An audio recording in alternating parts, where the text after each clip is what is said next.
আসসালামু আলাইকুম রহমতুল্লাহি বারাকাতুহু নাহনু ওয়াসাল্লি আলা রাসূলিল কারীম আম্মা বাদ। আমাদের সামনে নিয়ে আসছি কোন গাদার গোশত খাওয়া হালাল আর কোনটির গোশত খাওয়া হারাম সেই হাদিস। নাসাই শরীফের হাদিস, হাদিস নম্বর হচ্ছে 4342 নম্বর হাদিস।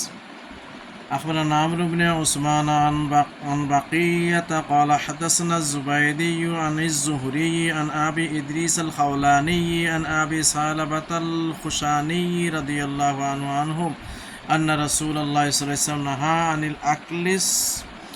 نهى عن أكل كل ذي ناب من السباع وعن لحوم الحمور الأهلية।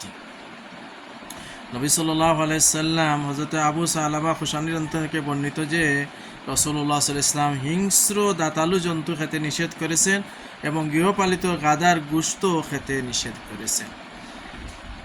এগুলা এইরকম আরেকটি হাদিস শুনুন।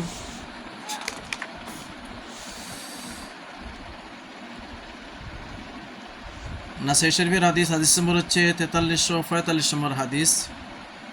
أخبرنا محمد بن وهب قال حدثنا محمد بن سلمة قال حدثني أبو عبد الرحيم قال حدثني زيد بن أبي أنيسة عن أبي حازم عن ابن أبي قتادة عن أبيه أبي قتادة رضي الله عنهم قال أصاب حمارا وحشيا فأتى به أصحابه وهم محرمون وهو حلال فأكلنا منه فقال بعضنا لبعض لو سألنا رسول الله صلى الله عليه وآله وسلم عنه فسألناه فقال قد أحسنتم فقال لنا هل معكم منه شيء قلنا نعم قال فأهدوا لنا فأتيناه منه فأكل منه وهو محرمون। এর তর্জমা শুনুন।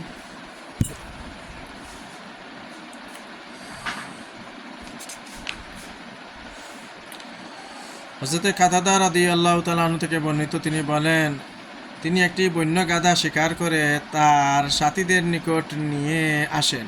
তখন তারা সকলে ছিলেন ইহরাম অবস্থায়, হজের কাপড় পরিহিত অবস্থায়, কিন্তু তিনি ইহরাম অবস্থায় ছিলেন না। আমরা তা খেতে পেরে একে অপরকে বললাম, এ ব্যাপারে রাসূলুল্লাহ ইসলামকে জিজ্ঞাসা করার প্রয়োজন ছিল। পরে আমরা তার নিকট জিজ্ঞাসা করলে তিনি বললেন, তোমরা ভালোই করেছো। তিনি আমাদেরকে আরও বললেন, তোমাদের নিকট এর অবশিষ্ট কিছু আছে কি? আমরা বললাম, জি হ্যাঁ আছে। তিনি বললেন, তা আমাকে হাদিয়া দাও। আমরা তার নিকট নিয়ে আসলে তিনি তা থেকে খান, আর তখন তিনি ছিলেন ইহরাম অবস্থায়। বন্য গাদার গোশত খেতে পারবেন, গৃহপালিত গাদার গোশত হারাম। সাল্লাল্লাহু আলা সাইয়্যিদিনা মাওলানা মুহাম্মদ ওয়া আলা আলিহি ওয়া আসহাবিহি ওয়া বারাকা ওয়া সাল্লাম।